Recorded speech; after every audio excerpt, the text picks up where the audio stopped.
বাংলাদেশে এখন বর্ষাকাল, এই সময় আপনার আশেপাশে নদী নালা খাল বিল ছোটোখাটো গর্ত বলেন, নালা বলেন, জলাশয় বলেন, এগুলোতে পানি জমে থাকে এবং এই পানিতে বিভিন্ন বিষাক্ত সাপ এমনিই চলাফেরা করে।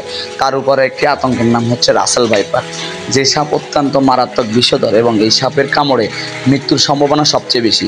বাংলাদেশের যে অ্যান্টিবেম যে প্রতিষেধক সেটা ইউজ করার পরেও দেখা যায় যে অধিকাংশ মানুষই এই রাসেল ভাইপারের কামড়ে মৃত্যুতে পতিত হচ্ছে। সো যাদের বাড়ির আশেপাশে এরকম ঘন বন জঙ্গল রয়েছে, লতানো পাতানো গাছ রয়েছে, ঝোড়ঝাপটা রয়েছে, আপনারা আপনাদের বাড়ির আশেপাশে এই লতানো ঝোড়ঝাপটাগুলো কেটে ফেলবেন এবং বাড়ির আশেপাশে যে নালা ডোবাগুলো রয়েছে সেগুলো পরিষ্কার রাখবেন এবং নিজেরা সচেতন থাকবেন, বাচ্চারা যাতে এগুলোর আশেপাশে না যায় এবং বড়রাও যাতায়াতের সময় অবশ্যই খেয়াল রাখবেন।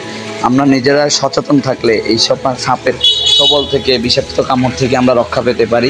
মনে রাখবেন, সচেতনতা দিতে পারে একমাত্র এইসব সাপ থেকে আমাদেরকে রক্ষা করতে।